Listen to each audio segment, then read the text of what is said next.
বেগম জিয়ার কপাল কত ভালো, এমন জীবন গঠন করিও যেই জীবনে তুমি মইরা যাবা কিন্তু লক্ষ লক্ষ মানুষের দিলের মধ্যে থাকবা। বাংলাদেশের সুনামধন্য একজন আলিম মুফতি আব্দুল মালিক রহমাতুল্লাহি আলাইহি জানাজার ইমাম, আবার আজারি সাহেব জানাজার মধ্যে গেল, শায়েখ আহমদুল্লাহ গেল, মামুনুল হক সাহেব গেল, যারা আমার দেশের প্রথম সারির উলামা। আবার আজারি সাহেব এবং মামুনুল হক সাহেব কুফিনটারেও কাদের মধ্যে নিছে। তাহলে কি পরিমাণে দামি এই বান্দাগুলো, কি পরিমাণে দামি এই বান্দিগুলো।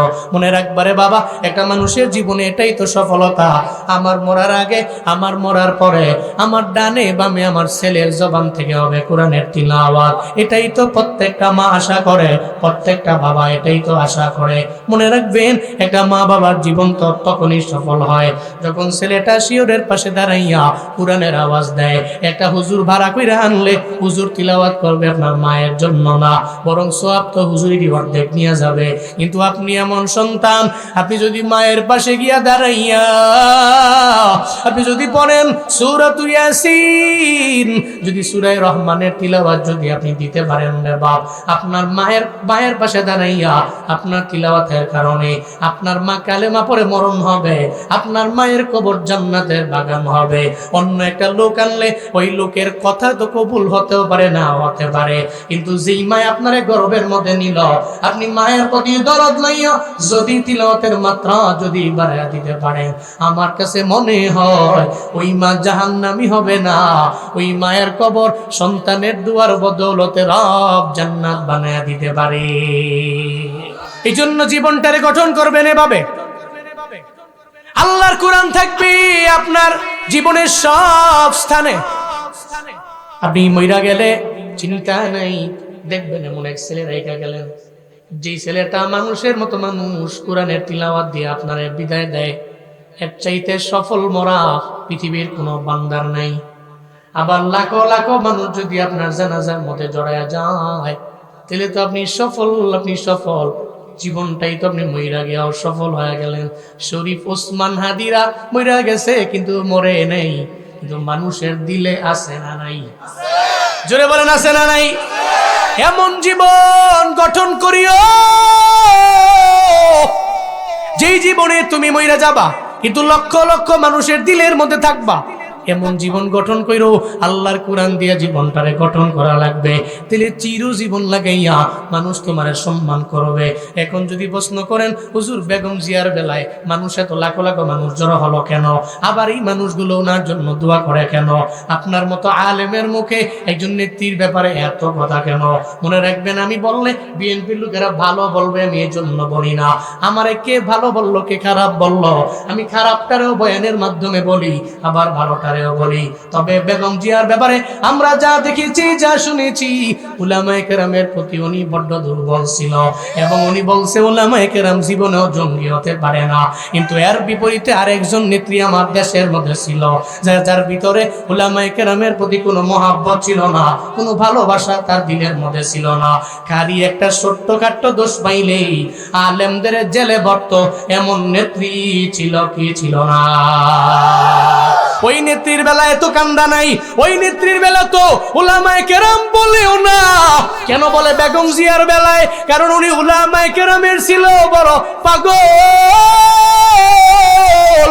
উলামায়ে কেরামের জন্য যে কথা বলে, আলেম তার জন্য দোয়া করে। উলামায়ে কেরামের শুভাকাঙ্ক্ষী যেই বান্দি হয়, যেই বান্দা হয়ে যায়, তার মরণের সময় উলামায়ে কেরাম সামনে যায়, তার জন্য চোখের পানি ফালাইয়া রবের দরবারে আবদার জানায়, আল্লাহ গো, আমার জন্য যে ভালো ছিল আমিও তার জন্য দোয়া করি। মনে রাখবেন, উলামায়ে কেরাম রে টাকা দিয়া কিছু উলামায়ে কেরাম কিনা গেল, তবে সব আলেম তো কিনা যায় না। আর টাকা দিয়া চোখ দিয়া পানি বের হয় না, টাকা দিয়া তো জানাজার মধ্যে নেওয়া যায় না। মনে রাখবেন রে বাবা, জানাজায় তো ওই মানুষগুলোই যায় যারা মন থেকে তার জন্য দোয়া করে, ঠিক কিনা? এই জন্য আল্লাহর কোরআনটাকে সঙ্গে লাগান, ছেলেরই একজন হাফিজ আলেম বানান। কারণ 4 ধরনের মা বাবা জমিনের মধ্যে বড্ড দামি মা বাবা। জোরে বলেন, কয় ধরনের? কয় ধরনের? চার ধরনের মা বাবা দুনিয়াতে দামি মা বাবা। এক নম্বরে যারা শুহাদাদের আব্বা আম্মা, এরা বড্ড দামি। শুহাদাদের আব্বা আম্মা দামি কেন? ওই শুহাদা শহীদ পোলাডায় জাহান্নাম থেকে ফিরাইয়া মা বাবারে জান্নাতের মধ্যে নিয়ে যাবে। আজকে তোমার বেলা হিসাব জান্নাতের মধ্যে দিয়া দিলাম, তুমি যাও। শহীদ দাঁড়িয়ে যাবে, আল্লাহকে বলবে, ও আল্লাহ, আমি একা একা জান্নাতের মধ্যে যেতে পারি না, আমার মা বাবারে ছাড়া আমি জান্নাতের মধ্যে যাব না। কেন? আমার মা বাবা, আমি চলে গেলাম যুদ্ধের ময়দানে, আমার মা বাবা তো আমারে হারায়া ফেললো। সারা জিন্দেগি লাগাইয়া আমার মায়ের চোখের পানি ফালায় কান্না কইরা মায়ের চোখটারে লাল বানাইয়া একটা পর্যায়ে আমার মা অন্ধ পর্যন্ত হয়ে গেল। আমার বাবা আমার জন্য কাঁদছে। আমি তো যুদ্ধের ময়দানে গেলাম দিন কায়েমের জন্য, আমি নিজের তাজা রক্ত বিলীন করে দিয়ে জমিনে শহীদ হয়ে গেলাম। আজকে তো আমি শহীদ হওয়ার কারণে আমি আজকে একা একা জান্নাতের মধ্যে যাব। আমার মা বাবা অন্য কোথাও যাবে, আমি জীবনে এটা মাইনা নিতে পারি না। আল্লাহ বলবে, ও শহীদ, তুমি কি বলবার চাও আমায় বলো না। শহীদ বলবে, ও আল্লাহ, আমি আপনাকে বলতে চাই আমার মা বাবারে আমি জান্নাতের মধ্যে নিবার চাই। আল্লাহ বলবে, শহীদ রে, তুই তো আমার দরবারে আবদার জানাই না, আমি শহীদের কথা ফিরে দিতে পারি না, তোর মা বাবারে জাহান্নাম থেকে ফিরাইয়া জান্নাতে লইয়া যা। এরপরে 2 নম্বরে কোন মা বাবা দামি? যেই মা বাবা একটা সন্তানের বানাইছে হাফেজে কোরআন, যার সিনার মধ্যে আছে 30 পারা কোরআন, এমনকি ওই কোরআনটারে সিনায় ঢুকাইয়া বাস্তব জীবনে এই কোরআন দ্বারা যেই সন্তানটা আমল কইরা কোরআন দিয়ে নিজের জিন্দেগিটা সাজাইলো, যেই পোলাডায় যেই সন্তানটায় হাসরের ময়দানে ওই পোলাই মা বাবার জন্য কাজের হয়ে যাবে। দুনিয়াতে আপনি পান নাই, কিন্তু আখেরাতে পাবেন। ওই পোলাটাই মাদ্রাসায় পড়ায় বেতন পায় না, আমি মা বাবারেও দিতে পারে না। আপনি সন্তানের জন্য একটু দোয়া করে দেন, আর সন্তানের দরবারে আবদার জানাইবেন, আর বলবেন, ও সন্তান, আসরের ময়দানে আমি জাহান্নামী হয়ে গেলে তুমি একা একা জান্নাতে যেও না, আমি মা বাবারে, আমার মা বাবারে তুমি জান্নাতে নিয়ে যেও, জাহান্নাম থেকে ফিরাইয়া। আপনি আবদার জানাবেন। আসরের ময়দানে আল্লাহ হাফেজে কোরআন রে বলবে, তোর সিনার মধ্যে 30 পারা কোরআন আছে, আবার আমি আল্লাহর জান্নাত তোর জন্য রেডি আছে। ও হাফেজে কোরআন, জান্নাতে যাও। হাফেজে কোরআন দাঁড়ায় যাবে আর বলবে, আল্লাহ, আমি একা একা জান্নাতে যাইবার চাই না, কি বলবার চাও তুমি আমারে বলো। আমার মা বাবাই কই, আমার দাদাই কই,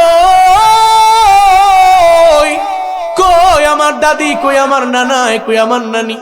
আমি তো লজিং বাড়িতে থাইকা থাইকা আমি মাদ্রাসায় পড়তাম, ওই লজিং বাড়ির মালিকটা কই আমার সামনে দেন। ওরা কি জান্নাতে না জাহান্নামে? আমি একা একা জান্নাতে যাইবার চাই না, আমি এদের নিয়ে জান্নাতে যাইবার চাই, কারণ এরা আমার জন্য এত পরিমাণে কষ্ট করলো। ওদিন হাফেজে কোরআন মনে মনে চিন্তা ভাবনা করবি, আমার মায়েরে আমি জাহান্নামে ফালাইয়া আমি একা একা জান্নাতে যেতে পারবো না। আল্লাহর দরবারে আবদার জানাইতে থাকবে, আল্লাহ গো, আমার মায়েরে তুমি জান্নাতের মধ্যে দাও, কারণ মায়ের তো আমার মাদ্রাসায় পড়াইলো, এত পরিমাণে কষ্ট আমার জন্য করছে আমার মায়ে। মাদ্রাসা থেকে ছুটি দেওয়ার পরে যখন দেখবেন সন্তান বাড়ির মধ্যে আসে, 1 সপ্তাহ বেড়াইবার জন্য ছুটির মধ্যে বাড়ির মধ্যে থাকে, মা দেখবেন সন্তানের জন্য পিঠা পুলি বানায়, ঠান্ডার দিনে ঠান্ডার যত পিঠা আছে সন্তানের জন্য বানায়, আবার যাওয়ার সময় বক্স বইরা সন্তানের জন্য দিয়া দেয়। আবার সন্তানের কয়, ও সন্তান, আমি তোরে ডিম খাওয়াই, তোর ব্রেনটা বড় ধারালো হয়ে যাবে, কোরআনটা তুমি সিনার মধ্যে ঢুকাইবা।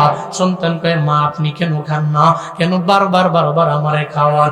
আমরা তো খাইয়া বড় হইছি রে, তোরা তো খাস নাই, মাত্র বড় হইতেছ। আমি মায়ের দরকার নাই, নিজে না খায়া সন্তানটারে খাওয়ায়। আর কয়, তুই মাদ্রাসায় যাবা, আমি মায়ের হাসরের ময়দানে তুই ভুলবি না, আমি মায়ের জাহান্নাম থেকে ফিরে জান্নাতে নিয়ে যাবি, বল ওয়াদা কর, তুই ওয়াদা কর, আমি মারে জাহান্নামে ফেলে দিয়া যাবি না, তোরে আমি গর্বের মধ্যে নিছি রে, দুনিয়াতে আসার পরে তোরে আমি 2টা বছর দুগ্ধ পান করাইলাম, আমি তোর জন্য এত কষ্ট কেন করি? আমি চাই তুই মাদ্রাসার মধ্যে পইরা জাহান্নাম থেকে আমি মায়ের ফিরাইয়া জান্নাতের মধ্যে নিয়ে যাবি। আমি মা তো আগুনের মধ্যে জ্বলতে পারবো না, আমি মা তো জাহান্নামের আগুনে জ্বলতে পারবো না। তখন সন্তান মনে মনে নিয়ত করে, আমার মা আমার জন্য এত কষ্ট করে, হাসরের ময়দানে আমি একা একা জান্নাতের মধ্যে যেতে পারবো না। ওদিন হাফেজে কোরআন বলবে, ও দয়ার আল্লাহ, আমার বাবাই ঈদের দিনে আমারে নতুন পাঞ্জাবি কিনা দিল, আমার বাবাই আমার জন্য নতুন জুব্বা কিনা দিল, নিজে কিনে নাই। আমি তাকে বাবাই ঈদের আগের দিনে বাজার করার জন্য মার্কেটের জন্য গেল, আমার জন্য নতুন টুপি কিনে বাবার জন্য কিনে না, আমার জন্য পাঞ্জাবি কিনে বাবার জন্য কিনে না। আমি বললাম, আপনি কেন কিনেন না? প্রতি বছর তো আমার জন্য কিনে, আমার লাগবে না। অথচ তাকে তাকে দেখছি ঈদের দিনে একটা সেরা জুব্বা লয়া পাঞ্জাবি লয়া আমার বাবা ঈদের ময়দানে গেল। আমার জন্য যে বাবা এত কষ্ট করছেন, আমার মা আমার জন্য এত কষ্ট করলো, আমি চাই না এদের সারা জান্নাতের মধ্যে থাকতে। জান্নাতের মধ্যে একটা সেকেন্ড আমি আমার মা বাবার সারা থাকতে পারবো না। আল্লাহ বলবে, তুই কি চাও? সঙ্গে সঙ্গে হাফেজে কোরআন জানায় দিবে, আল্লাহ গো, আমি উনাদেরকে জাহান্নাম থেকে ফিরে জান্নাতের মধ্যে নিবার চাই। আল্লাহ বলবে, অসুবিধা নাই, কুল্লুহুম কদ ওয়াজাবাত লাহুমুন নার, জাহান্নামের আযাবটা ওয়াজিব হয়ে গেছে। এমন 10 জন আত্মীয় স্বজনদের মধ্য থেকে জাহান্নাম থেকে ফিরাইয়া জান্নাতে নিয়ে যা। আর জোরে চিল্লে আল্লাহু আকবার। আতিনা ফি দারে দুনিয়া না হাসান, আতিনা ফি দারে উকবা না হাসান, ইয়া গিয়াসাল মুস্তাগীসি নাহদিনা লফদিকারা বিল উলুমে ওয়াল গিনা, হর গরি দেনে কো তু তৈয়ার হ্যায়, জুনা মঙ্গে উস্ত তুবে জারো হ্যায়। 2 নম্বর ওই মা বাবা, সফল মা বাবা। 3 নম্বরে সফল ওই মা বাবা নাবালেগ অবস্থায় যার সন্তান মারা গেল, সন্তানটা মারা গেছে রে, সন্তান তো বিদায় নিয়ে চলে গেছে, জন্মের পরে সন্তানটা বিদায় নিয়ে চলে গেছে, কিন্তু সারা জীবন লাগা মা বাবা কাঁদছে রে, সন্তান তো জান্নাতের একটা পাখি হয়ে গেছে, ও তো জান্নাতে উড়ে উড়ে উড়ে উড়ে বেড়ায়, কিন্তু মা বাবা তো কাঁদছে রে, সারা জিন্দেগি লাগা সন্তানের জন্য চোখের পানি ফেলা কাঁদছে রে। হাসরের ময়দানে ওই জান্নাতের পাখিটা আল্লাহর দরবারে বলবে, আল্লাহ গো, আমার মা বাবাই তো সারা জীবন লাগে আমার জন্য কাঁদছে, আপনি তো পরীক্ষা করে আমারে নিয়ে আইলেন, আমি তো দুনিয়া থেকে বিদায় নিয়ে চইলা গেলাম, আমি চাই না একা একা জান্নাতের মধ্যে যাব, আমার মা বাবারে লইয়া আমি জান্নাতে যাইবার চাই। তাহলে এই মা বাবাও সফল মা বাবা। এই জন্য সন্তান হারাইলে কাঁদবেন, তবে এত কান্না না। আল্লাহর দরবারে বললেন, আল্লাহ, একটা সন্তান তো আমার আখিরাতের পুঁজি হয়ে গেল, যে আমার জাহান্নাম থেকে ফিরাইয়া জান্নাতের মধ্যে নিয়ে যাবে। এরপরে 4 নম্বরে মা বাবা, যেই মা বাবা সফল মা বাবা, জমিনের মধ্যে সন্তানটা মায়ের গর্ভ থেকে আসতে দেরি পাগল হয়ে গেছে, সারা জিন্দেগি লাগায়া পাগলামি করছে, এমন পাগল সন্তান আছে না নাই? আছে না নাই? মা বলে তুই ডানে যাও, বামে যায়, মা বলে সামনে যাইস না, সামনে যায়, মা কয়ে তুই এখানে যাইস না, ওখানে যায়। মা বাবার কথাও মানতে পারে না। কেন পারে না? ওই তার আকল ঠিক নেই, বিবেক ঠিক নাই, জমিনের মধ্যে আসার পরে পাগল হয়ে গেল। ওই পাগল ছেলেটা পাইয়া জীবনও কোনোদিন আপনি বলবেন না, আল্লাহ কেন আমার ছেলে দিয়া দিল, কেন আবার পাগল দিয়া দিল। মনে রাখবেন, এই পাগলটা বেলা হিসাব জান্নাতি। সুবহানাল্লাহ, জোরে কয় না?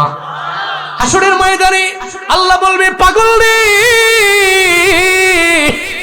আমি তো দুনিয়াতে তোরে স্বাভাবিক কোনো সেন্স দেই নাই, তুই তো ডান বুঝতি না, বাম বুঝতি না, সামন পেছন বুঝতি না, কিছুই তো চিন্তি না রে পাগল। মা বাবাই তোরে কষ্ট করে লালন পালন করলো, পাগল রে তুই জান্নাতে যা। পাগল রে বলার পরে পাগল জান্নাতের দিকে দৌড় দিবে, তবে যাওয়ার আগে ওই বুড়া বুড়ি আব্বা আম্মার কথা মনে পড়ে যাবে। আমার মা বাবাই তো আমার জন্য এত পরিমাণে কষ্ট করলো, আমার মা বাবাই 70 বছর লাগাইয়া আমারে খাওয়াইলো, একটা বারের জন্য আমার মায়ের বিরক্ত হয় নাই, আমারে মাইরা ফেলে নাই, আমার বাবা আমারে ফলে দেয় নাই।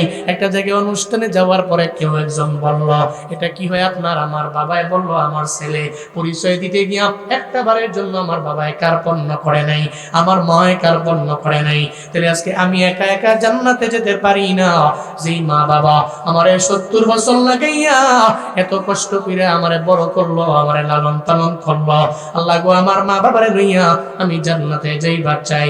আল্লাহ বলবে অসুবিধা নাই, জাহান্নাম থেকে ফিরাইয়া মা বাবারে লইয়া জান্নাতে চলে যাও। চিল্লা পড়া যাবে কি মারহাবা, আরো জোরে পড়া যাবে কি সুবহানাল্লাহ। পাগলটা পাগলের মতো হওয়া লাগবে। এখন তো আবার সমাজে বহুত পাগল আছে, এমনি পাগল এরকম আছে না নাই? হ্যাঁ জাতে মাতাল তাহলে ঠিক, এরকম কথা বলে না, বলে না জাতে মাতাল তাহলে ঠিক, তুমি সব চিনো, তুমি টিহা চিনো, বাড়ি চিনো, বউ চিনো, গাড়ি চিনো, সবই চিনো, তুমি কি পাগল? তুমি আছে না নাই? আবার দেখবেন সমাজে কিছু পাগল আছে নতুন করে আমদানি হয়, হঠাৎ করে দেখবেন যে মোটামুটি 1-1.5 বছর বাইক নাই, কইতেছেন না আইসে চুলটুলটি বড় করে মুষ্টুষ্টিও কাটে না, সাদ্দর একটা ফর্সে 7 দিন হয়ে গেছে খুলে না, রাস্তায় সুন্দর করে ঘুরে আর হাঁটে, কেউ দেখলে তো একজনে জিজ্ঞাসা কি রে এবার এমন করে করে কয়েকটা বলে পাগল সাজছে। এরকম পাগল আছে না নাই? কথা কয় না কেন? তো এই পাগলে মইরা গেছে, এতে জিন্দেগিতে এক ওয়াক্ত নামাজও পড়ে নাই, এরকম আছে না নাই? 24 ঘন্টাও অপবিত্র থাকে, মইরা গেছে। সবাই কইতেছে যে এই লোকটা ভালো লোক ছিল, অথচ নামাজের ধারে কাছেও নাই, মাজার একটা বানাইয়া। ওই দিন এক মাহফিলে গেছি, হুদাই বিশাল এক কবরস্থান, কবরস্থানের মাঝখানে একজন মারা গেছে, আর কি স্বাভাবিক সাধারণ একজন লোক মারা গেছে, হ্যাঁ মাজার বানাই গেছে। তা আমি যাওয়ার পরে আমার কইল, হুজুর এই মসজিদের সামনে আমরা যুবক ফুলাবার মিলা মাহফিল করি, এবার আর একটু পাওয়ার আছে সমাজের মধ্যে, টাকা টুকু আছে, আছে না? এরকম লোক আছে না? এবার নাই ফুট আর এবার 7 ফুট খাইছে রে, কিটি হাসার দিকে খালি খালি চারদিক দিয়ে খালি সিরিমিনি করে চারদিক দিয়ে। সৌদি আরব তাই এক ফোলায়, মালয়েশিয়া এক ফোলায়, ব্যবসাটি অন্যরকম, কারো কথাই শুনতে চায় না, এরকম আছে না নাই? তাকাব্বুরি, বাহাদুরি, অহংকারী, এবার কঠিন টিয়া পয়সা মালিকে বেড়ায়, কারো কথা বেড়া শুনতে চায় না। লিগেলটা তো শুনবো। আমরা জুয়ান ফুলানটা কইছি, আমরা এই কবরস্থানের মাঝ গেল এই মাজারটা কইলেন না, এখন আপনি শুরু করবেন, আজ থেকে 10 বছর পরে এনে শিরকের গুনায় সবাই সিজদা মিজদা দিব, আয়া মানত করবো, এই করবো সেই করবো, দুনিয়ার যত শিরকের কাজ এখানে চালু হয়ে যাবে। আমগো কারো কথা মানে না, আমি যে শিরক লইয়া বয়ান করে আমি বইলা দিয়েছি। এরপরে যেই এলাকার ওই এলাকার কাউন্সিলর যে আছে আমাদের পরিচিত, হ্যাঁ বইলা দিয়েছি, মনে বাইরে দিয়েছি। উল্টা পাল্টা করা যাবে না, কথা বলেন ঠিক কিনা বলেন? একটা হলো আল্লাহর ওলি, আর একজন হলো ফাকল সাজে, হইল একটা, এটা দুজন সমান। একজনের রবের খাঁটি ওলি, নামাজ পড়া, রোজা রেখা, আমল করা, শাহজালাল ইয়ামানি রাহমাতুল্লাহ আলাইহি, সুবহানাল্লাহ পড়বেন না? ওনারা দামি পীর ছিলেন, দামি অলি ছিলেন, রবের কাছের ছিলেন ওনারা। শাহজালাল ইয়ামানির মাজারের মধ্যে কেউ তো হাত দিতে পারবে? ওরা একটা হাত দিলে তো এই হাত আমরাই ভেঙে ফেলবো, কথা কোন ঠিক কিনা বলেন? এই মাজার তো থাকবে। শাহজালাল ইয়ামানি, শাহপরান রাহমাতুল্লাহ আলাইহি, এই সমস্ত যারা আউলিয়া কেরাম, যারা খাঁটি নামাজ পড়ে রবের কাছে রইছে, আমল করে কাছে রইছে, তাহাজ্জুদ পড়ে কাছে রইছে, কিন্তু আপনি সমাজে হঠাৎ করে এক জায়গায় গেলেন, 1-1.5 বছর ঘুরাইয়া আপনি জীবনে চুলও কাটেন না, মুছও কাটেন না, চুল মুছ সব সমান হয়ে গেছে, দাড়ি টাড়ি দেখা যায় না আপনার মুখ, আপনি কইতাছেন যে আমি পাগল, আমার সবাই মানো আমি হয়ে গেছি কা বড় কিছু একটা বুঝুন, এটা বললেই কি হবে? হবে না। হ্যাঁ রিয়েল পাগল হওয়া লাগবে। মায়ের গর্ভ থেকে বের হয়েছে পাগল, এই জমিনের কিচ্ছু সে বুঝে না, কিন্তু মা বাবা তার জন্য সারা জিন্দেগি লাগায় কষ্ট করছে। হাসরের ময়দানে এই পাগল ওই মা বাবার জান্নাতে যাওয়ার কারণ হয়ে যাবে। সুবহানাল্লাহ জোরে পড়বেন না? তাহলে আল্লাহর কোরআনের সাথে সম্পর্ক লাগাইলে ফায়দা কি পাইলাম? একটা ছেলে যদি হাফেজে কোরআন হয়, আলেমে কোরআন হয়, এই ছেলে যদি বুঝনেওয়ালা হয়, এই ছেলে আমার জাহান্নাম থেকে ফিরে জান্নাতে নিয়ে যাবে। তাহলে কোরআনের সাথে কোনো না কোনো একদিকে সম্পর্ক লাগাইলে আমার পরকালীন জিন্দেগিতে ফায়দা আসে না নাই? জোরে বলেন আসে না নাই? মুহাম্মদ নিয়ামতুল্লাহ পাঠান তবে শারীরিকভাবে নয়, অর্থনৈতিক দিক থেকে মোহাম্মদ সাইফুল ইসলাম আলাল সহ আরো অনেক প্রবাসী আমার হোয়াটসঅ্যাপে দেখি যে সবাই সমানে কালকে নক দিচ্ছে। সবাই খালি আমাদের হাজি আলামিন ভাইয়ের নাম কয়, আমরা তো নাই, আমরা প্রবাসী আছি। হাজি আলামিন মামা আছে, যান ওখানে। তে মাহফিল এটা প্রয়োজন নাই, এটা প্রয়োজন নাই। রিভার্ভ দেন, রিভার্ভ থাকলে রিভার্ভ দেন। একবার দুইবার বাড়ি খেলে হইল, 5-6 বার হইলে আবার অসুন্দর হয়ে যাবে। ঠিক আছে, ঠিক করেন। এই মাহফিল এবছর প্রথম এমন নয়, এর আগে 39 বার এই মাহফিল গত হয়েছে। প্রতি বছরের নেই, এবছরও কিছু দিনই আলোচনা শোনার লক্ষ্যে আপনারা এই মাহফিলে উপস্থিত হয়েছেন। শুরুতেই আমাকে একটু উচ্চ কণ্ঠে উচ্চ আওয়াজে জবাব দিবেন, সুন্দর এই মজমাটি পেয়ে আপনারা খুশি না বেজার? একটু একটু খুশি না বেশি খুশি?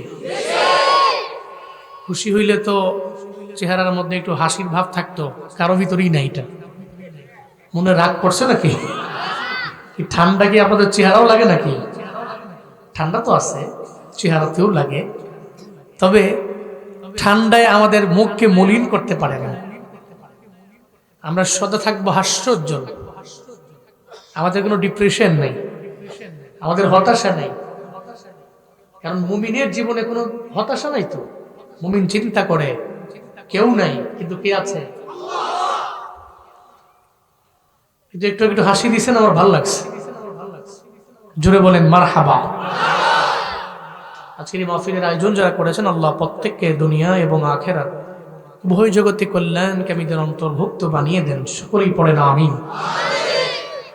এই যে মাহফিলে আসতে পারা, বসতে পারা, কিছু দিনই আলোচনা শুনতে পারা, বলতে পারা, এই সমস্ত কিছুর তৌফিক দাতাকে আল্লাহ ছাড়া এই পৃথিবীতে সেকেন্ড কে আছে যে আমাদের তৌফিক দিতে পারে? আছে আছে আছে। আল্লাহ ছাড়া আমাদের কোনো অ্যাবিলিটি দেওয়ার মতো কেউ নেই। আল্লাহ ছাড়া কেউ আমাদের তৌফিক দিতে পারে না। কই যাবেন? 1 নম্বরে নাকি? এই যে 1 নম্বরে নি নাম ধরে না, কোন এবারে তো কয় না, রাগ হয়েছে নাকি? কমনে? আচ্ছা, আইয়েন আইয়েন, হিরে আইয়েন, নাম ধরে কইছি। যাওন যাইতো না, মুশকিল। ঠান্ডার দিয়ে আইসেন, সুন্দর করে সাদ্যটা ভালো করে মুড়ি টুড়ি দিয়ে কান্দি ঢাইকে আরাম করে বন। আল্লাহ কবুল করেন। হাওন যাইব, বনও যাইব, লাগলে হুট্টালাম, উড়ুন যাইতো না। কথা কোন ঠিক কিনা বলেন? উঠতেন না, ঝামেলা হয়ে যাবো, পরে আবার নাম ধরে ডাক দিয়ে মুশকিল হয়ে যাবো, মুশকিল, শরম পেয়ে যাবো। এই যে মাহফিলে আসতে পারা, বসতে পারা, কিছু দিনই আলোচনা শুনতে পারা, বলতে পারা, এই সমস্ত কিছুর তৌফিক কার? ওমা তৌফিকি। এর মানে অনেকে মনে করে যে এটার মানে হচ্ছে হুজুরের বয়ান শেষ। অনেকে কিন্তু এটার অর্থ এটাই মনে করে, বয়ান যখন শেষ তো হুজুরে ওমা তৌফিক ইল্লা বিল্লাহ নেমে গেছে। কিন্তু কি বলছে উনি লাস্টে একটা মেসেজ দিয়ে নেমে গেল। এই যে 1 ঘন্টা কথা বললাম, এই কথা বলার মতো যোগ্যতা আমার ছিল না, আল্লাহ তৌফিক দিছেন বিদায় আমি এই 1 ঘন্টা কথা বলতে পারছি, আমার জবান দিয়ে কথা বের হয়েছে। আর আপনারা যে শুনছেন, এই শোনার মতো তৌফিকও আপনাদের ছিল না। কারণ বহু মানুষ চাইলে আজকে মাহফিলে আসতে পারে, আজাইরা 31st নাইট উদযাপন করার জন্য বাইরে আছে। আজকের এই রাতে প্রমাণ হবে কারা আবরারদের অন্তর্ভুক্ত, কারা ফুজ্জারদের দলভুক্ত। এটা আজকের রাতে প্রমাণ হবে। যারা 31st নাইটকে প্রায়োরিটি না দিয়ে নিজের ব্যক্তিগত কিছু জিন্দেগির পুঁজি বানানোর লক্ষ্যে 2 রাকাত নফল নামাজ এবং ভালো কোনো দিনই কাজে আজকের এই রাতকে যারা পার করবে, এরা আবরারদের দলভুক্ত। আর যারা আজকের এই রাতে 31st নাইট উদযাপন করাকে প্রায়োরিটি দিয়ে খ্রিস্টানদের বানানো, খ্রিস্টানদের কালচারকে নিজের কালচার মনে করে, নিজের সংস্কৃতি মনে করে, যারা অন্যের সংস্কৃতি নিজের সংস্কৃতির ভিতরে এনে তাসবিহ লাগাবে, সামঞ্জস্য করবে, খোদার কসম এরা ফুজ্জারদের অন্তর্ভুক্ত। আজকে রাতে এটা প্রমাণ হবে। এমনিতে রাষ্ট্রীয় শোক, ঠিক কিনা? আবার মুমিনের জীবনে খ্রিস্টানদের কোন কালচার এটা তো পালিত হতে পারে। আপনারা যারা আসছেন আমি আপনাদের জন্য দোয়া করি, আল্লাহ আপনাদেরকে আবরারদের অন্তর্ভুক্ত বানায়, জান্নাতি বানায় দেন।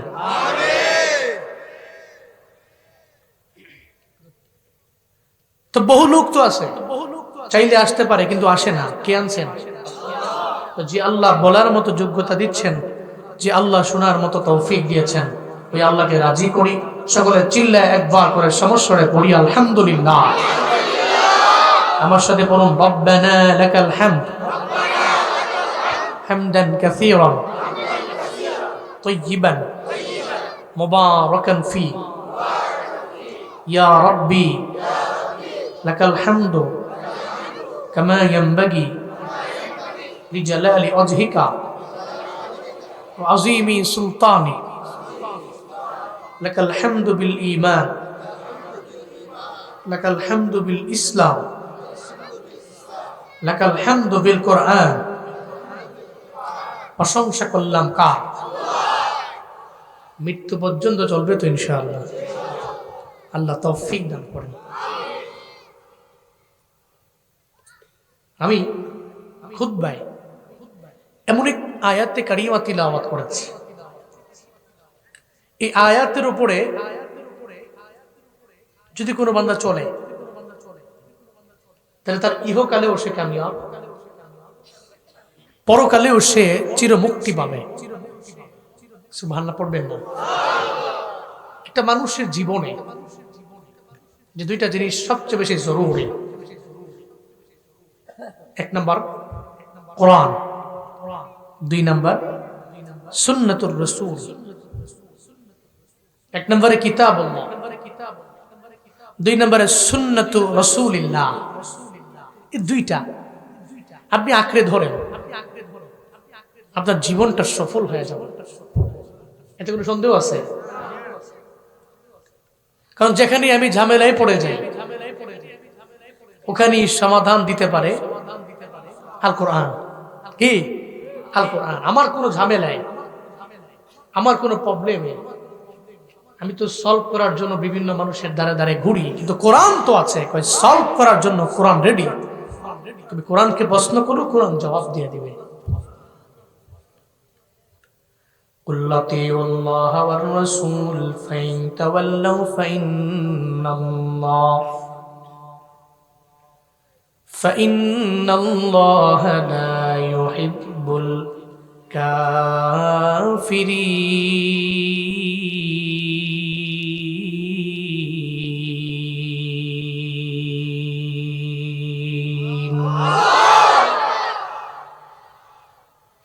আল্লাহ পাক পয়গম্বরে বলেন, পয়গম্বর উম্মতের জানায় দেন, এক নম্বরে আপনার উম্মত ইতওয়াত করবে আমি আল্লাহর,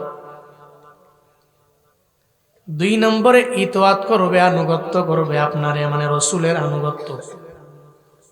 যারা মুখ ফিরে নেয় ফাইন তাওয়াল্লাউ ফাইন্নাল্লাহ লা ইউহিব্বুল কাফিরিন। যারা মুখ ফিরে নিল, আল্লাহ মানে না, নবী মানে না, রাসূল মানে না, পয়গম্বর মানে না, যারা কিতাবুল্লাহ মানে না, সুন্নাতু রাসূলিল্লাহ যেই বান্দা আঁকড়ে ধরতে পারে না, মুখ ফিরে নিয়ে যায়, এদের বলে দেন আল্লাহর কোনো লস নাই, আল্লাহর কোনো লাভ নাই। কারণ যেই বান্দা কোরআন মাইনা চলবে, লাভ বান্দা আর আমার আল্লাহ না। নবীর সুন্নাত মাইনা যেই বান্দা চলবে, লাভটা বান্দার হবে, আমার আল্লাহর না। আল্লাহর কোনো লাভও নাই, লসও নাই। আল্লাহ বলেন আমার কোনো লাভ নাই, লসও নাই। বান্দা যত লাভ লস তো সব তোমার জন্য, তোমারই লাভ, তোমার জন্য লস। কেউ যদি আল্লাহ মানে, কোরআন মানে, সুন্নত মানে, ওই বান্দার জীবনটা ধন্য হয়ে যাবে। কেউ যদি কয় আমি আল্লাহ মানি না, নবী মানি না, রসুল মানি না, কোনো কোরআন মানি না, সুন্নত মানি না, তাহলে ওই বান্দাই তো লসে পড়ে যাবে, আমার আল্লাহ না। কারণ সবার মালিক যিনি রব, ওনার লাভও নাই, লসও নাই। কারণ জান্নাতের মালিক যিনি, জাহান্নামের মালিক তিনি, আসমানের মালিক যিনি, জমিনের মালিক তিনি, সর্বময় ক্ষমতার মালিক কে? আল্লাহ পাক বলেন, আমি রব, তার এমন মালিক। ও পয়গম্বর আপনি বলেন, যদি এরা ইতোয়াত করতে পারে তাহলে ফায়দা এদের, যদি নবীর আনুগত্য করতে পারে ফায়দা এদের। মনে রাখবে ও পয়গম্বর সব উম্মতের জানা দেন, যারা কুফরি কইরা নিজে ইগনোর কইরা কোরআনটারে বাদ দিয়া, সুন্নাত বাদ দিয়া সমাজের মধ্যে চলাফেরা করে, ও লাইফ লিড করে, ওরে জানা দেন আল্লাহ পাক কাফেরদের পছন্দ করে না, মুমিনদের পছন্দ করে। আর মুমিনদের জন্য মায়া করে আল্লাহ পাক জান্নাত বানাইলো, কাফেরদের জন্য জাহান্নাম বানাইলো। তাহলে যারা মুমিনদেরকে পছন্দ করে আমার আল্লাহ, আর আল্লাহ যারে পছন্দ করে তার কপালেই তো রবের জান্নাত। যদি আমি আল্লাহর পছন্দের হইতে পারি, জান্নাত তো আমার জন্য রেডি। যদি আমি আর আল্লাহর কাছে হতে পারি, রব যদি আমারে ভালোবাসেন, তো জান্নাত যিনি বানাইছেন ওই জান্নাতের পথে আমি চলে যেতে পারবো। জান্নাত হবে আমার ডেস্টিনেশন। এই ময়দানে যারা আছে এমন কোনো বান্দা নাই রবের কাছের হতে চায় না। তো রবের কাছের হওয়ার জন্য করা লাগবে রবের ইতোয়াত।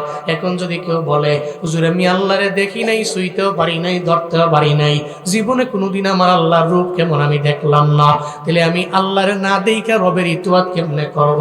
আমি রবের আনুগত্য কেমনে করব? আল্লাহ কয় তুমি রবের ইতোয়াত করার লক্ষ্যে তুমি যদি রবেরই মানতে চাও, রবের ফলো করতে চাও, তোমার ঘরের মধ্যেই তো রবের কালাম আছে। আল্লাহর কোরআন তুমি আলমারি থেকে নামাও, এটাকে বছরে বছরে একবার ধরবা এমন না। আল্লাহর কোরআনটারে ফলো করে তুমি আগায়া যাও। আল্লাহর কোরআন মানা তো রবেরই মানা হয়ে গেল। আর কোরআন মানা আল্লাহরে মানা, আল্লাহরে মানা মানে জান্নাত কনফার্ম হয়ে যাবে। চিল্লা পড়া যাবে কি সুবহানাল্লাহ। আল্লাহর কোরআন ঘরে আছে না নাই? আছে নেই? সারা বছর কোরআন ধরে না। দেখবেন রমজান আইলে কোরআনটারে নামাইয়া পড়ে, খতম দাও, 2 খতম দাও, 3 খতম দাও, 4 খতম দাও। এরপরে আবার কোরআনটারে কয় সুন্দর করে মুইচা টুইচা গিলাফের মধ্যে ঢুকাইয়া আবার আগের মতো আলমারির মধ্যে রাইখা দাও। সারা বছরের মধ্যে একবারও কোরআন ধরে না। মনে রাখবেন আপনি কোরআনের সাথে সম্পর্ক না লাগাইলে আমার আল্লাহর কোনো লাভ নাই, লস নাই, বরং লাভ লস তো আমার আপনার। আল্লাহর কোরআন মানলে তো রবেরে ফলো করা হয়ে যাবে। আল্লাহর কোরআন দিয়া যদি জিন্দেগি সাজান যায়, তাহলে দামি বানায় দিবেন কে? আরো জোরে বলেন, দামি বানাবেন কে? আল্লাহর কোরআনের তিলাওয়াত যদি ঘরের মধ্যে হয়, ওই ঘরের মধ্যে বরকত দিবেন কে? কিন্তু ঘরের মধ্যে নাই। ছেলেও পড়ে না, মেয়েও পড়ে না, বাবায় পড়ে না, মায়ে পড়ে না, পুত্রবধূ পড়ে না, নিজের বউ পড়ে না, কোরআন পড়ে না, কোরআন ধরে না। কোরআনটা পড়ে আছে আলমারির উপরে গিলাফের মধ্যে রাইখা দিছে। সারা বছর চলে গেছে, একটা বারের জন্য কোরআনের তিলাওয়াত করে নাই। কপাল পোড়া মুসলমান। আবার দেখবেন কবিরাজের দরবারে তাবিজের জন্য দৌড়ায়। আই কবিরাজ তুই আমার তাবিজ দাও, আমার ঘরের মধ্যে কেন রহমত নাই, আমার ঘরের মধ্যে কেন বরকত নাই? আল্লাহর কসম একবার, 2 বার, 100 বার করে বইলা যাইতে পারি, আপনার ঘরের মধ্যে বরকতের জন্য তাবিজ লাগবে না, আপনার ঘরের মধ্যে বরকতের জন্য হুজুরের দরবার থেকে পানি ভরা লাগবে না। আপনি নিজে ফজরের নামাজ পড়েন, আপনার বউরে বলেন পড়ার জন্য, এরপরে নামাজ পড়া ঘরের মধ্যে কোরআনটারে নিয়ে বইসা সূরা ইয়াসিনের আমলটা কন্টিনিউ করবেন। এরপরে বাদাল মাগরিব আপনি সূরাতুল ওয়াকিয়া তেলাওয়াত যখন করবেন কন্টিনিউ, আল্লাহর কসম করে বইলা যাইতে পারি ওই ঘরে যদিও ইনকাম নাই, আল্লাহ পাক ওই ঘরে বরকত দিয়া ভরপুর বানায়া দিবে। আপনার ঘরটা হবে নূরে নূরান্বিত। আপনার ছেলে হবে মানুষের মতো মানুষ, সব হবে তারের মতো সুজা, ঘর হবে রহমতে ভরপুর। কিন্তু ঘরের মধ্যে তিলাওয়াত নাই, দেখবেন ঘরের মধ্যে রহমত নাই। এখন বলতে পারেন হুজুর আমি নিজে পারি না, ছেলেটা তো আছে, ছেলেকে মাদ্রাসায় দিয়ে দেন। ছেলে পারবে, ছেলে পড়বে। মনে রাখবেন পোলা পান্ডে যদি ছেলেরে যদি মেয়েরে যদি কোরআন শিখানো যায়, এতটুকু যদি শিখা যাইতে পারেন, আপনার মরণের সময় ভাড়া কইরা মৌলবি আইনা তিলাওয়াত করা লাগবে না। আপনার ছেলে আপনার পাশে বৈশা বৈশা কোরআনের তিলাওয়াত করবে। এই জন্যই তো আমি বলি বেগম জিয়ার কপাল কত ভালো, ছেলে রেখা গেল, ছেলে পাশে বৈশা বৈশা কোরআনের আওয়াজ দেয়। একটা মায়ের জিন্দেগিতে, মায়ের জীবনে এটাই তো বড় সফলতা। ছেলে পাশে আছে, চেয়ারের মধ্যে বৈশা কোরআনের তিলাওয়াত করে। এই কয়জন মায়ের ভাগ্যে আছে, কয়জন নেত্রীর ভাগ্যে আছে। আমগো দেশে তো আরো বহুত নেতা আছে, বহুত নেত্রী ছিল। ওই নেত্রীর পোলায় তো মনে হয় কোরআনও পড়তে জানে না, পারেও না, ঠিক কিনা? কিন্তু আল্লাহর কোরআন তো বৈশা বৈশা পড়ে, এটা মায়ের জীবনের সফলতা। এত বড় কপালওয়ালা বাংলাদেশের সুনামধন্য একজন আলিম মুফতি আব্দুল মালিক রহমাতুল্লাহ আলাইহি জানাজার ইমাম। আবার আজারি সাহেব জানাজার মধ্যে গেল, শায়েখ আহমদুল্লাহ গেল, মামুনুল হক সাহেব গেল, যারা আমার দেশের প্রথম সারির উলামা। আবার আজারি সাহেব এবং মামুনুল হক সাহেব কফিনটারেও কাদের মধ্যে নিছে। তাহলে কি পরিমাণে দামি এই বান্দাগুলো, কি পরিমাণে দামি এই বান্দিগুলো। মনে রাখবারে বাবা, একটা মানুষের জীবনে এটাই তো সফলতা। আমার মরার আগে, আমার মরার পরে, আমার ডানে বামে আমার ছেলের জবান থেকে হবে কোরআনের তিলাওয়াত। এটাই তো প্রত্যেকটা মা আশা করে, প্রত্যেকটা বাবা এটাই তো আশা করে। মনে রাখবেন একটা মা বাবার জীবন তো তখনই সফল হয় যখন ছেলেটা শিওরের পাশে দাঁড়াইয়া কোরআনের আওয়াজ দেয়। একটা হুজুর ভাড়া কইরা আনলে হুজুর তিলাওয়াত করবে আপনার মায়ের জন্য না, বরং সওয়াব তো হুজুরেরই অর্ধেক নিয়ে যাবে।